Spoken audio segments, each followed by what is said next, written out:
How we doing, guys? Welcome back to the channel. Let me just get this set up properly. This is a little bit of an experiment, really, this one. I'll wait to see if many more people hop on. But I was thinking throughout the Rugby World Cup, it might be quite nice to do a couple of different lives and things like that. And, you know, just kind of test out different content, I suppose. So I thought in this video, I'll do a general World Cup preview, really. And just see how it goes, see how many people jump on, maybe take some questions, have a bit of a chat amongst everyone in the kind of community to see what they say.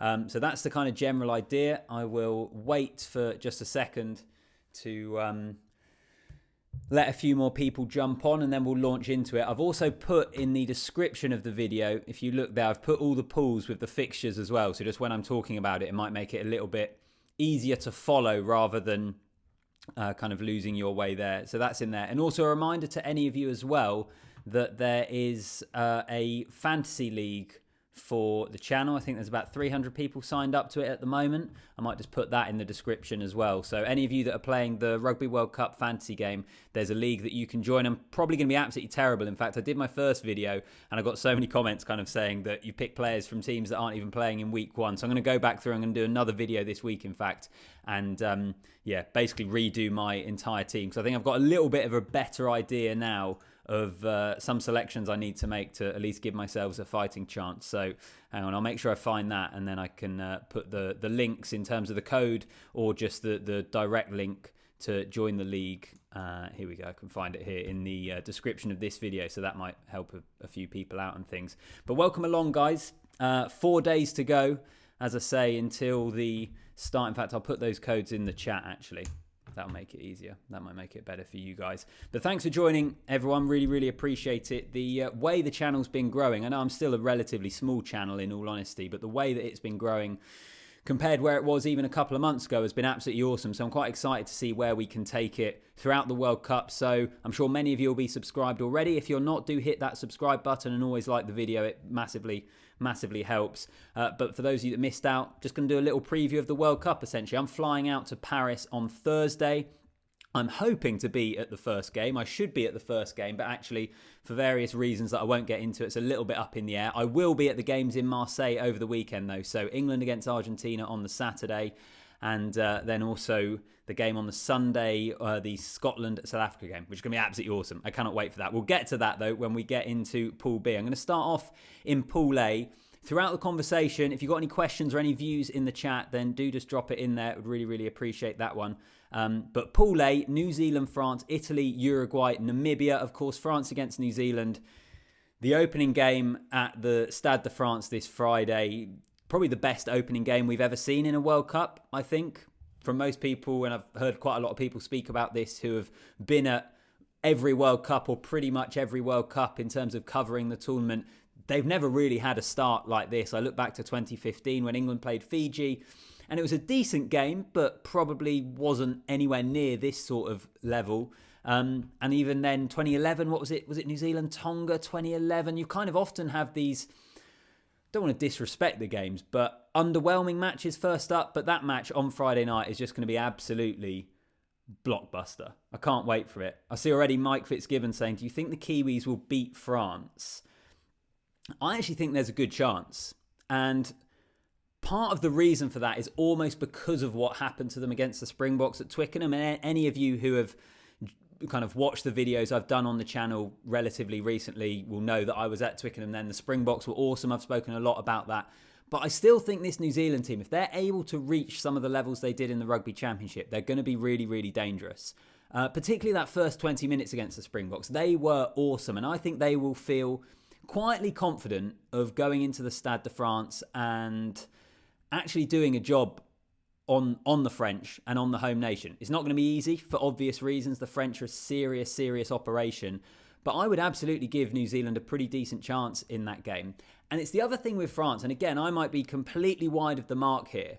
But I just feel like whilst they've been winning, I don't think they've reached the levels of when they won the Grand Slam at the start of, 2022. I don't think they've quite reached those levels for the last 18 months or so. So there's two ways of looking at that conversation.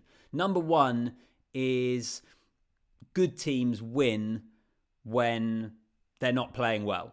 and France have been able to still beat really top quality opposition. If we look back to the Springboks last year when they beat them in was it Marseille? I can't remember exactly, but when they beat them in kind of the autumn fixtures, you look back to that game.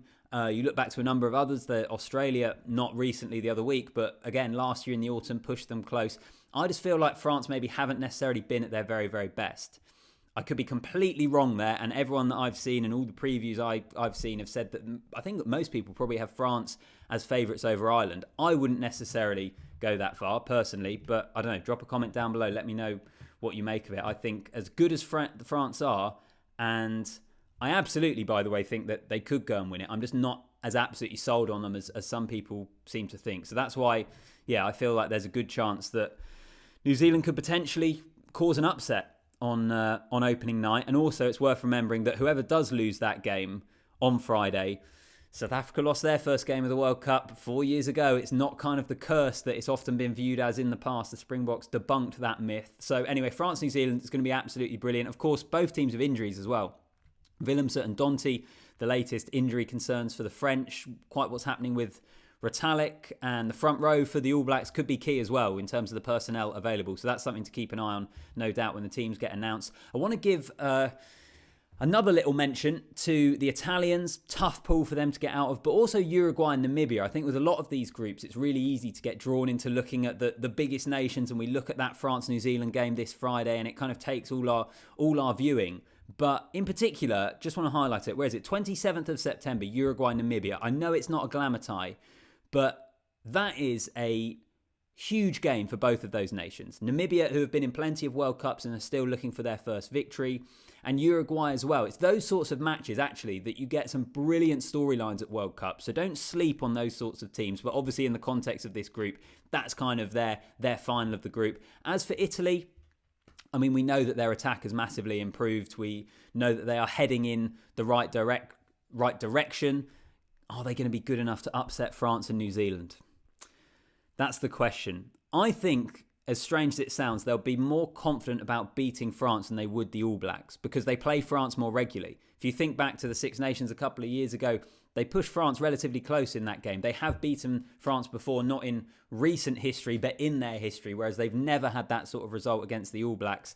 So I think the Italians will look at that game against France, 6th of October, that one is, and they'll feel relatively confident. But you guys can let me know if you have joined since I've started, just kind of testing out a little bit of a live ahead of the Rugby World Cup, something I might do when I'm out in France, depending how it goes. I've put all the pools and all the fixtures in the description down below, so to make it easier to follow along, then all the pools, all the fixtures are in there. But do really appreciate all of you joining on and all the support you've been given to the channel as well. I see a couple of you as well mentioning that I'm going to be hosting the Times Rugby's Ruck podcast throughout the World Cup as well. I've been producing it for a little while, and just because of Alex, Will, Steve, Barnsey, loads of all the journos at the Times are going to be so busy this World Cup that I'm kind of being drafted in. I can help host, stitch it together, and that will be in your feeds pretty much every Monday as well. And also another thing to flag actually on the Ruck is Will Kelleher, the deputy rugby correspondent at the Times, has done a really good series of how to win a World Cup, where he's spoken to a member of every single World Cup winning team, which we're releasing every Thursday over the next few weeks. The first episode with Sean Fitzpatrick from the original World Cup in 1987 is already out, and it will be John Eales for 1991 and 1999 coming out this Thursday as well. So make sure you get them. But appreciate all of you that have mentioned that in the comments as well. Quite a few people saying they can't see past South Africa. Springboks Ireland in the final. France use more flair like we know them. France doesn't scare me at this moment in time. Interesting. I'd still be scared of the French. I just think they are beatable. Top try scorer. Who do you think it will be? Finn, I'll come back to you on that one. Good question though. Really good question. Yeah, let me have a little think about that and I'll get back to you on it. Let's move into Pool B, shall we, in terms of that preview, because as has been well documented elsewhere, hardest World Cup pool ever. And for me as a neutral, it's going to be awesome. I cannot wait. So South Africa, Ireland, Scotland, Tonga and Romania. Scotland against South Africa coming up this Sunday. As I've said already on this video, I will be there in Marseille for that one. And yeah, it's just going to be so good. But the pool as a whole is actually really fascinating for a number of different reasons. Number one, you look at South Africa and Scotland and their warm-up games, and it's in quite a contrast to Ireland in that I think because Scotland and South Africa are playing each other in week one, they've had to go at this World Cup full guns blazing. They have to be ready to go first game. Whereas for Ireland, there's been a little bit more rotation. They're obviously bringing Johnny Sexton back into the team because his ban now ends, so he'll be able to play against Romania on Saturday. And Ireland have a chance to work their way into the World Cup. They play Romania first game up. They then play Tonga. Then they have their game against the Springboks. And then they've got a 2-week break. Remember, because of obviously the amount of rest that teams need, or back in the Japan World Cup 4 years ago, there were some really short turnarounds, like 4 days and things. There's none of that at this World Cup. So most teams, or all teams, will have quite a break at some point. Ireland play South Africa. They then have that break, kind of 2 weeks or so, and then they play Scotland. So I think in terms of the fixtures for this pool, it works out best for Ireland. It doesn't mean that's going to be enough for them to get the job done because of how good South Africa and Scotland are.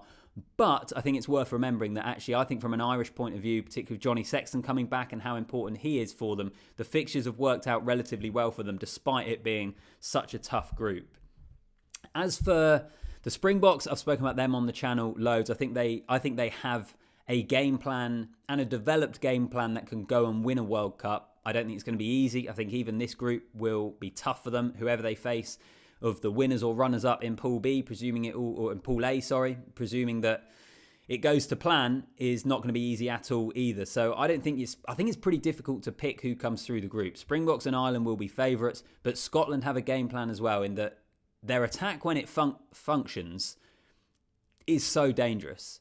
They can spread the ball wide. They can attack space. Finn Russell can pull the strings. If you're Ireland or South Africa, you don't want Scotland to get on a roll in a game because they can put points on the board pretty quickly, which is what makes it so interesting. I think South Africa will have a game plan which will be strong enough to nullify Scotland in that first game. But Scotland can make it pretty awkward for the teams in this group.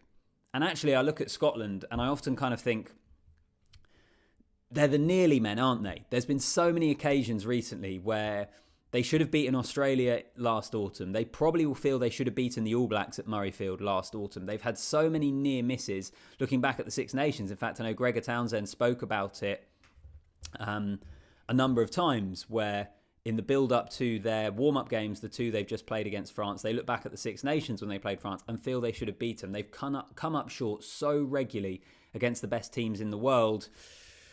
Are they able to get over the line in the biggest tournament of all and cause a few upsets? I will say, actually, with Pool B, I think there's a good chance that Ireland, South Africa, Scotland could end up all on the same amount of wins, and then points difference comes into it and all that sort of thing. So we'll see how it goes. But as I say, I think the Springbok game plan just means that they will be good enough to get past Scotland. And see a few questions in the chat. Mike said, "Do you think Scotland will upset South Africa?" As I say, Mike, I'm just not sure. I think the Springboks will probably have too much for them.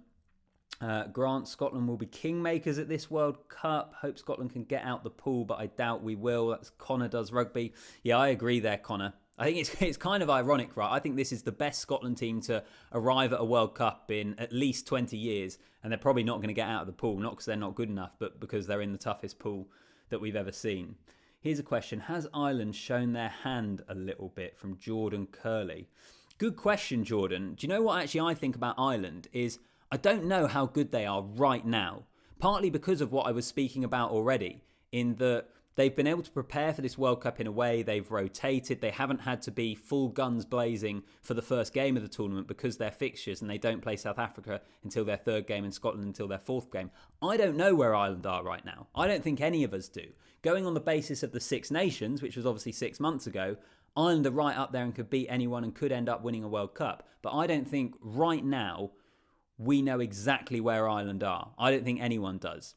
If we're basing it upon the evidence we have in front of us and what they've been like over the last 2 years, then they're a great team. But in terms of exactly where their form is right now, I'm not sure we know. And actually, I think they're still probably yet to build. I think they'll use the Romania and Tonga games to build into the World Cup and then try and hit their best form for that South Africa game. But it's a good question. From Jan Louis, or Lewis, apologies, Jan, if I've Pronounced that wrong. The Springboks have their rest week before the quarterfinals. Should they qualify, do you think this will give them the upper hand over New Zealand or France? It's the age-old question, isn't it? What's it best to be, battle-hardened or fully fit and rested? It is brutal, that side of the draw. And given that, presuming France and New Zealand play their toughest game on the Friday night, they're then going to be able to rest and rotate a little bit, and you would have thought be in a pretty good position come the knockout stages. I think it would be tough for the Boks or Ireland or Scotland or how they come out of that pool. I think it's going to be really, really difficult. Do you think Pool C is the most open and unpredictable of the four? Yeah, absolutely. We'll get on to Pool C, actually, shall we? That's a great question to get us on to Pool C. Again, just a reminder, anyone who's joined, the fixtures and the teams are all in the description down below. So Pool C, Wales, Australia, Fiji, Georgia, and Portugal. Man, this is a good group. You know how everyone's talking about Pool B, and it's like the best World Cup group ever? Pool C is ridiculous. And it's not getting the attention of Pool B because the quality is less. I get that. When you've got Ireland, South Africa, Scotland in a pool along with Tonga, that's going to get more attention and possibly will be more exciting. But Pool C, for a different reason, is awesome. Because Wales and Australia are not playing particularly well, but they've got two wise old heads, experienced heads in the coaching department. You would imagine they'll have enough to come through the pool. If we're going it on kind of favourites, you'd have thought Wales and Australia will come through it. But you've got a Fiji team that have beaten England at Twickenham, still have the traditional style of Fijian rugby, whilst also trying to improve their set piece. The kind of fundamentals of the game is something they've been really focusing on. They're starting to see the benefits of having a fully professional team actually on one of the islands in Fiji. They're actually expecting that to really come to fruition for the next World Cup. But even so, Fiji are really dangerous. And then I still think Georgia have a game. Imagine there's a really tight game in this pool. I'll pick one at random against one of the big teams. Who've Georgia got? So Georgia play Wales in their final game, 7th of October, right? And Wales had lost to Georgia in Cardiff at the end of last year already. If that game is tight, the Georgian scrum is good enough to milk penalties, kick to the corner, get 3 points, chip away at the scoreboard, which is kind of what they did in the latter stages of that game against Wales in Cardiff last year. I was there for that one doing commentary on it. Brilliant occasion. Georgia have a game plan that could get results. Do they have enough to be able to get enough results to really qualify? That I'm not so sure on. But in terms of absolutely causing an upset in this pool and throwing a cat amongst the pigeons, I think Georgia have that capability. And then you've got Portugal in there as well. Obviously, their first World Cup since 2007. But again, going back to what I was saying about Uruguay and Namibia, a brilliant story and great value in that pool. I think Pool C is going to be awesome, genuinely. Someone says there, I'm more worried about playing Fiji than Australia. I think that's fair. What do you all make of Australia at the moment? Because I don't know. I mean, they're building for 2027 and for the Lions tour, right? I know Eddie Jones will say that everyone's writing them off. They've got a plan to win the World Cup and stuff, but I don't know where Australia are. But then with this whole World Cup, you don't know where England are, you don't know where Wales are, but equally they don't have to improve that much and they can get themselves to a quarter-final and probably a semi-final. It's kind of the bonkers thing about the whole tournament. What else we got? Wales are going to do better in this World Cup than people think. We love being written off, and Gatlin will feed that narrative to the players. We've been here before. JP, interestingly on that one, is this the World Cup where no one wants to be favourites? Do you know what I mean? Like, I think everyone is trying to gun to be the underdogs in this. In every pool, England will take being written off. Australia want to be written off. Wales are being written off. No one actually wants to be the favourites, which is, I know, in a way, kind of hilarious. Everyone seems to assume Fiji and England. What about Argentina? Yeah, we'll get on, Steve, to Pool D in just a second. Consistent experience and a lot of French-based players. Dark horses. What else we got? Australia have not shown much at all. I agree with you, Mike, but what I actually would say was look at Australia's fixture list. It's the only thing I would say to defend Eddie Jones. And look, 5 games, 5 defeats isn't good enough. But what, they've played New Zealand twice, they've played South Africa, they've played Argentina, and they've played France at home. If Wales or England had that fixture list, they'd have lost all 5 as well. So, I don't know. I'm not saying Australia are that good, but do you know what I mean? I just think that they've had a tough run of fixtures, essentially. And how good do they have to be at this World Cup to get themselves through? The Wales attack is better than England. They look to me that they have a better shape in terms of system. Yeah, I mean, I would agree with that. I think England's attack has just been awful. Australia's attack isn't good compared to England's attack when they still had Eddie Jones. True. Yeah, that's true. Let's get on to Pool D. England, Japan, Argentina, Samoa, Chile. So England against Argentina this Saturday. I'll be in Marseille for that. On paper, the biggest game of the pool, but quite frankly, I mean, I cannot remember England being in as bad a position as this heading into a World Cup, really. In that 4 World Cup warm-ups, 3 defeats, 1 win against Wales, which was pretty unconvincing. Looks to be no confidence in that group whatsoever.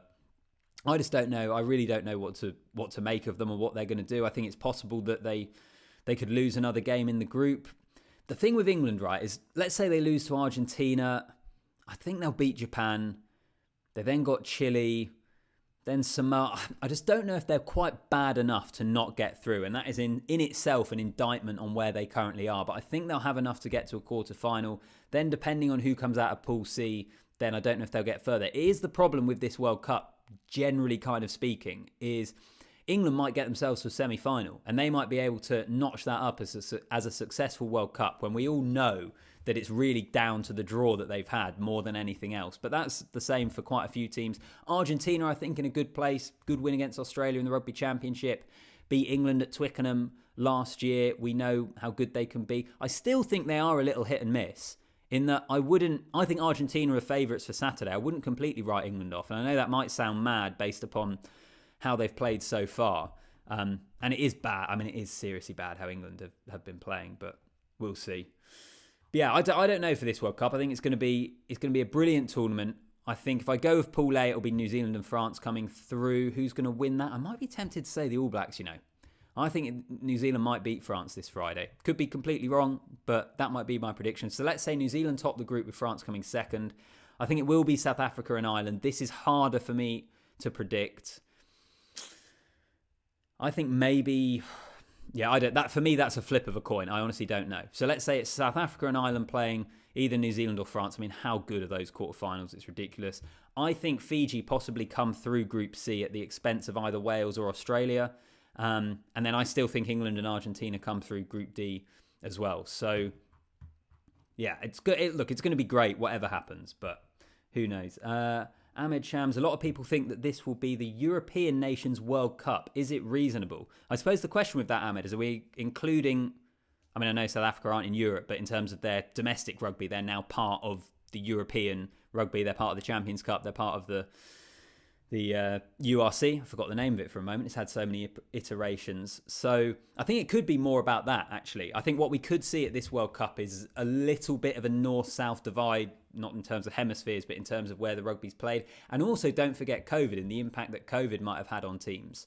And teams having to play behind closed doors. I think Fiji, for example, I can't remember the exact amount of matches they've had since the last World Cup, but it's under 15. They've played under 15 games since the last World Cup because obviously COVID just wiped out their schedule. So I do wonder whether something like that will make an impact. South Africa will win the Rugby World Cup. I love the confidence of their South African fans. I guess that's what happens when you've won the World Cup 3 times. Like me as an England fan, it's like 2003 was kind of this misnomer, this thing that happened. And then 2007, 2019... they haven't been able to replicate that, so maybe I don't share that confidence. But I do agree. I think South Africa have as I said, a game plan and start. South Africa could well win this World Cup. I think that's absolutely possible. With 2 important injuries, are France that dangerous? I still think they're dangerous. As I said at the top of the video, I think they are beatable, though. I don't have them as heavy favourites as maybe some other people do. Odds for Argentina and Samoa knocking out England, setting up a Fiji and Samoa quarterfinal. I mean, how good would that be? I saw someone else say, can you do a World Cup prediction video? I will try and get a World Cup prediction video up. Do you know why I'm hesitant for that? Is honestly at the moment, I don't know. And maybe it's just generally my personality is I'm not someone that comes out with big, bold predictions just for the point of it. I've got no idea who will win this World Cup. It could be France, it could be New Zealand, it could be Ireland, it could be South Africa. Those 4 teams, the 4 best teams in the world. It's going to be about form. It's going to be about peaking at the right time. It's going to be about getting lucky with officiating, red cards, injuries, that sort of thing. So yeah, I'll do a preview, but I just don't know how I'm going to be able to actually stick my neck out and say who's going to win it. I think actually on the Ruck podcast, for those of you that listen to that, I said New Zealand. So maybe I'll stick with the All Blacks just to be consistent, but who knows. Number 10 is South Africa's Achilles tendon with Pollard out. I thought Marnie Libok played pretty well, though, against New Zealand. I think if you're in a tight game and he's kicking from the tee, I know that he kicked really well at Twickenham and he's been doing a lot of work on that. But yeah, that would be a concern for me. Do Graham Rowntree must take over as England's head coach next year? I reckon they might try and get Ronan O'Gara. If it goes awfully for England, they get rid of Steve Borthwick. I think it could be Ronan O'Gara they try and get in. But, I mean, why wouldn't you be pretty happy down in La Rochelle at the moment with the 2 times Champions Cup winners? Please do these. Absolutely cannot got enough of previews, predictions. I really appreciate that. Really appreciate the support. I will try and do more lives. France bet on the physical prep, which has been very demanding. They should be fitter than the All Blacks. If New Zealand make the semi-final, do you think they'll crack? I don't think they'll necessarily crack, no.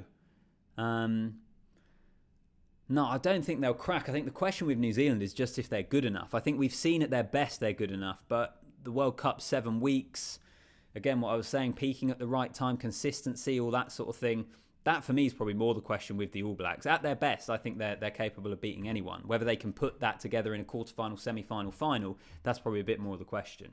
The other final thing actually to throw in here, you'll see I'm in the vest today, is the temperature here in the UK is going to be like 30 all week. I think it's the same over in France. So these first games could be pretty hot affairs. Just a couple more. I'll probably finish off the live shortly. Are you going to many Rugby World Cup games? Do you think France, with the 4 injuries, already get to the final? I think it'll be tough for France. World Cup games, I can tell you actually, I've got a list here of the ones. So I'm hoping to be in France. I'm in Paris Friday night. Well, I will be in Paris. I'm hoping to be at the game. I'm then in Marseille for England, Argentina this Saturday and South Africa, Scotland on the Sunday. Then the following week, I'm going to be in Nice. I'm actually going to Wales, Portugal with mates. So that's less work and probably more on the beers. But then on the Sunday, it's going to be England, Japan in Nice. I'll be at that game. Then the following weekend, so the 23rd of September, South Africa, Ireland in Paris. Then on the Sunday, the 24th, Wales, Australia in Lyon. Then 5th of October, New Zealand, Uruguay. 6th of October, France, Italy. 7th of October, Ireland, Scotland. And then 8th of October, Japan, Argentina. And then after that, hopefully I'll then be at a number of the knockout games, but you basically can't apply for accreditation yet, essentially. So that's why I haven't been able to get those guaranteed just yet. Final one, is Ireland not making a mistake in betting on Sexton, who has been out of the game for so long, instead of backing the 2 fly halves that stepped up in his absence? Good question, Dion. I just don't think any of the other fly halves have been able to reach the levels that Johnny Sexton has. And I don't think Ireland have ever played as well when Sexton isn't playing. So I think he's key for them. I actually said 4 years ago, I thought after 2019, I was like, Ireland won't win a World Cup with Johnny Sexton. They need to move on from him. And I'm wrong in that regard. I think Johnny Sexton is key for Ireland. I think their best performances have come with him at 10. So how he is after his suspension and injuries is going to be pretty key. So you say that Argentina, Japan, and Fiji, Australia are in quarterfinal, while England and Wales are out. Don't know, Brian. I'll do a proper preview video when I'll sit down. When I properly sit down and think about it, because as I've said already, I think this World Cup is so tough to call. Guys, I'll probably leave it there. I will try and do some more lives. Do kind of like the video, subscribe to the channel, all that sort of stuff. Because all the support basically makes a huge difference. So I do really appreciate it. I'll try and do some more lives maybe when I'm out in France. See, we've already hit half an hour here. It's kind of like, geez, it's only me chatting, but it could go on for as long as possible. Just leave it with Colin. As a French, I really hope England will perform during this World Cup so we can beat them in the final. I mean, if England get to a final, it'll be like 2007 all over again. But you feeling confident, Colin, France going to win it? I'm not sure. I'm really not too sure. Guys, I'll leave it there for now. As I say, like the video and subscribe to the channel. More lives coming up. The Fantasy Rugby League for the channel as well. I have put that, I think, right at the top of the chat. If you see my comment there, you'll be able to join the league, which is going to be a good laugh. I'll do more videos on that. Videos reacting to games out in France. As much stuff as I can do, basically. So as always, you guys are great. I do genuinely really appreciate it. It's not just something I throw away, say, at the start or end of a video. But half an hour gone here on the first live. Enjoy the World Cup. Videos coming up throughout the week. And I'll see you in the next one. Nice one.